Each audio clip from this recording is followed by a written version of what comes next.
Okay, now we're into 1066, where their staff Edward the Confessor is dead. We've looked at the contenders for the throne. They're not going to settle this through diplomacy. It's down to just having a scrap for it. So let's have a look at the battles that take place in 1066 to decide the fate of the kingdom. Who will be the King of England? Well, it gets off to a false start. The weather was incredibly stormy, making it impossible for William of Normandy to cross the English Channel as the wind was blowing from the north. So that delays William's invasion. Remembering, Harold Godwinson gets crowned King of England by the Witan in January of 1066, shortly after the death of Edward the Confessor. The storms also destroyed some of Harold Godwinson's fleet, which was being stationed in the south to defend against William of Normandy's invasion. The wait lasts from January to September, so Harold has to disband his peasant fyrd so they could go to tend to their crops. So effectively, from January to September, you've just got a face-off, a standoff between two of the contenders for the throne, just basically staring across the abyss of the English Channel, just going, wait till I get across there. And nothing happens for those months. They're just waiting for each other because of the weather. Problem is, whilst these two are looking at each other across the English Channel, in the north, Harald Hardrada invades, leading us to the first battle of 1066, the Battle of Gate Fulford on the 20th of September. In the background there, you can see the pictures of who's involved in this battle. You've got Tostig with Harald Hardrada, and the Anglo-Saxon resistors here to the invasion are Edwin and Morcar. And in summary, Harald and Tostig absolutely batter the Anglo-Saxons. It's an annihilation. The reasons being, one, the Anglo-Saxons are outnumbered. You've got Edwin and Morcar's 6,000 troops versus Hardrada and Tostig's 9,000 troops. They are outnumbered, the Anglo-Saxons. In addition to that, Edwin and Morcar left the fortified city of York to meet the Vikings in open combat. No idea why you would go out to meet some of the fiercest warriors in Europe in open combat rather than stay behind the fortified city walls, but they did. I can only imagine it's to try and preserve loss of life of people who aren't soldiers. In addition to that, Hardrada used effective tactics in the battle. He had professional veteran soldiers, so what he does is he stations Tostig's weaker troops on one side of the shield wall to attract Edwin and Morcar's troops to that side. Then what he does, as that part of the shield wall starts to fall backwards, Hardrada can wheel around from the side and attack from the side, effectively flanking them with the other side of the shield wall. Another mistake that Edwin and Morcar had made was that they had positioned their army with marshland behind them. So when they attempted to flee, they simply got stuck in the marshland and were slaughtered, hacked down as they were running away. The Vikings joked that they could cross the swamps and marshland without even getting their shoes wet. There were that many dead Anglo-Saxons on the marshes. Hardrada and Tostig, therefore, as is custom now, they've won the battle. They demand hostages from other northern families to ensure loyalty. It's arranged, now this is crucial, it's arranged these hostages would be handed over to Hardrada and Tostig at Stamford Bridge. So when we get to the Battle of Stamford Bridge, effectively, Hardrada and Tostig and some of their troops are just chilling in a field waiting for a hostage exchange. They think they've won the north, basically. So, Stamford Bridge, what happens here is Harold Godwinson hears about Hardrada's invasion in the north and decides to gather an army. He marches north, leaves the south unattended, thinking it's too late in the year for William of Normandy to cross and the weather isn't good enough. So Godwinson marches north, gathering the fyrd, the peasant soldiers, on his way. This means he's got a mix of soldiers at Stamford Bridge. He's got his experienced housecarls, but also the peasant army, the fyrd, and he gathers them from the villages and towns as he marches north to face Hardrada.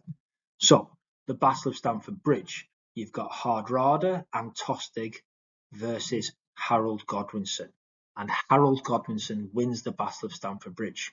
Why? Well, simply, Harold learned of the hostage and discovered there was a small hill that overlooked Stamford Bridge, meaning he could approach undetected. Harold Godwinson catches Hardrada by surprise. It's possible Hardrada didn't even know that Harold Godwinson was in the area. So never mind the fact that he's expecting a hostage exchange. He's not expecting a battle. He's definitely not expecting a battle with the current King of England, it would seem. Harold Godwinson slaughters Hardrada, Tostig, and thousands of men. Hardrada had been expecting a simple hostage exchange, so they didn't even have their armour. The Vikings weren't prepared for the battle, so were overly confident after their victory at Gate Fulford. Remembering, Tostig told them it would be easy to take over England, and they just battered the Anglo-Saxons at Gate Fulford. They think, flipping heck, it is easy. We've got no problems here. In addition to that, so they've got overconfidence from their easy battles early and the fact that Tostig told them it's going to be easy. In addition to that, they are heavily fatigued. They just fought a battle a few days previously. You've sailed all the way across from Norway, and then you arrive in England and you have to fight a battle. And now, just as you're waiting for a hostage exchange, you're met by the King of England and his forces, and you're going to face another battle. Harold's housecarls were also very good fighters, very experienced fighters, some of the most powerful warriors in Europe. Crucially, as Hardrada's forces run away, the Anglo-Saxon Fyrd ran after them to kill them and to loot their corpses, loot the equipment that the Viking soldiers had. Because remember, if you're just a peasant soldier, you've just grabbed whatever you can find in order to fight this battle. So when you encounter the Vikings, you're going to steal their professional fighting equipment. This is going to prove a problem later on. So crucially, Hardrada's forces begin to flee. The Anglo-Saxons chase them down and loot their bodies. The Vikings only need 24 of the 200 ships they arrived on to carry the remaining soldiers left. That's how many of the Vikings have been killed during these battles. So the problem that Harold Godwinson has, though, is the weather had changed again. As Harold Godwinson has marched north, leaving the south unattended, unfortunately for Harold, the wind had changed, and it meant William of Normandy has been able to cross the English Channel and arrive in England. An ambitious invasion from William, but proves to be successful. So then we get to the Battle of Hastings, the 14th of October. William of Normandy does a very clever thing. It's brutal, but it's clever from a battle point of view. When he arrives in Pevensey in the south of England, he doesn't march north to London. He simply stays in the area, robs, rapes, and pillages everything he can find, tells his soldiers to do that. Having told them not to do anything for the whole time, from January to September, they've been waiting in Normandy, and he tells his soldiers, you behave. Don't go doing any stealing or anything like that. So then when they arrive in Pevensey, he tells his soldiers, go and cause chaos, go and do whatever you want. Effectively, they arrive in England like a coiled spring, ready to go mad. So William lands in Pevensey and orders his soldiers to rob, rape, pillage, burn, destroy everything you can find. The reason he does this is it forces Harold Godwinson to lose perspective and rush down to fight William, rather than wait in fortified London. Here we have a winner-take-all showdown, and the Norman victory is due to a combination of factors. So just to be clear, Harold Godwinson could have stayed in London and waited for William of Normandy to arrive, but he doesn't do that. He marches down to Hastings to take William on. But effectively, what William's done here is force Harold into that decision by causing chaos. Harold Godwinson's supposed to be the king. His responsibility is to protect the people, and he can't just leave them to be abandoned and slaughtered. William kind of forces Harold into this. It's very intelligent leadership. So, a combination of factors. You've got tactics. Tactics is a factor in why the Normans win. Harold Godwinson used a shield wall, which was effective against the Normans because they have to charge uphill at the shield wall at Hastings. Remember, in the Anglo-Saxons and Harold Godwinson get the higher ground on Senlac Hill. So the Normans have to charge up the hill at the shield wall. However, William does take the time to continually attack the shield wall and weaken it. The Anglo-Saxons were made up entirely of foot soldiers, possibly because Harold Godwinson had to march to Hastings earlier than he would have liked and didn't wait in London for the rest of his soldiers to arrive. It's possible he could have had other soldiers, but they didn't arrive in time to get to Hastings. So all he's got are his foot soldiers. Eventually, William uses the clever Norman tactic of the feigned retreat. Just be aware, it's also a very brave move from William, because a feigned retreat or a fake retreat could easily turn into a real one. So it's very brave of William to use this. What this means is effectively William tells his cavalry to charge up at the shield wall as they've been doing all day, but then pretend to run away. What happens then at that point is the inexperienced Fyrd, as I've mentioned earlier, they've only been in the they are a peasant army who fought at Stamford Bridge and chased the fleeing army away. They think the Normans are fleeing and running away. So what they do is they break the shield wall and run after them down the hill, thinking, well, hey, we can loot their bodies again. The problem is it's a fake retreat, isn't it? So the cavalry, William of Normandy's cavalry, simply turn around and hack down the Anglo-Saxons in small groups.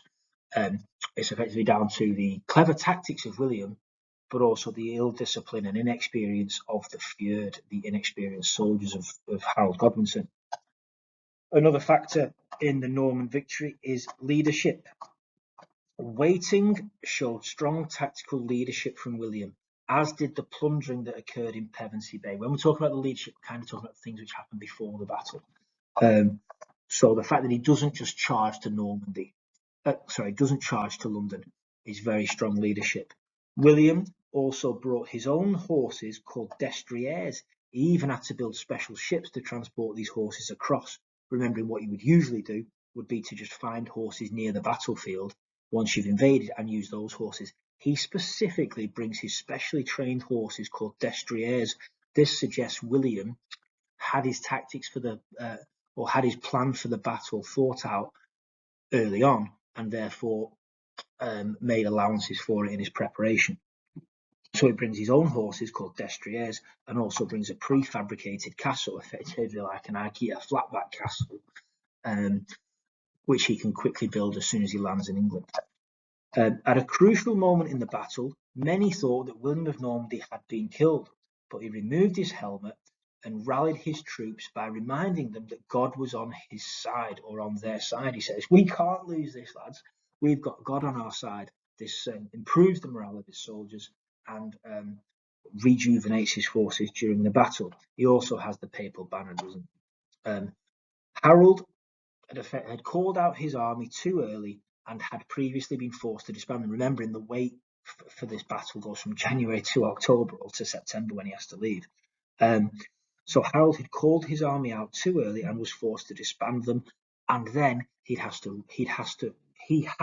rushed down to London rather than waiting for backup. Difficult to judge Harold Godwinson here, because on the one hand he would have liked to have waited in London for backup or to fight William in London, but because of William's leadership in terms of causing chaos in the south, he can't. The final factor in William of Normandy's victory is luck.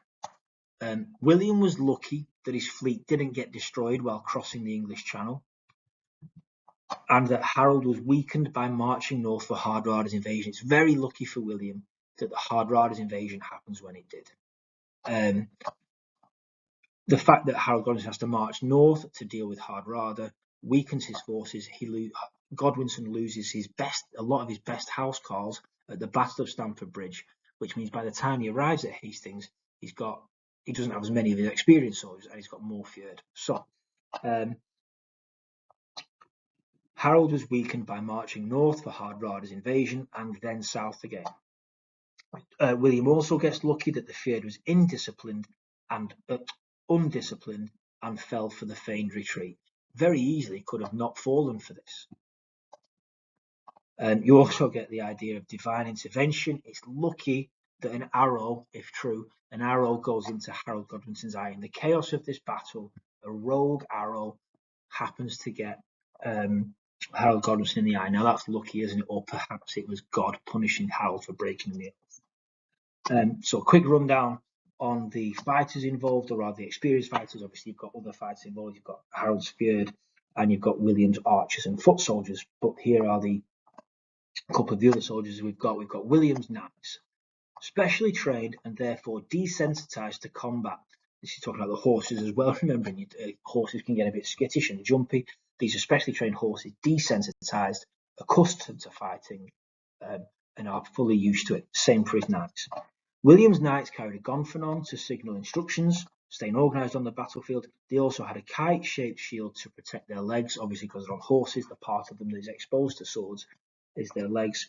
They've had years of training, hugely experienced, hugely talented soldiers. They have chainmail and many powerful weapons. They're taking on Harold's housecarls. Small in number, but very, very loyal. However, the problem that Harold has is that many of his most experienced soldiers have been killed at Stamford Bridge. They carried a long axe which they could swing so powerfully that it could decapitate a horse, and a shield that could be used effectively in a shield wall. They also had chainmail and skill to be able to handle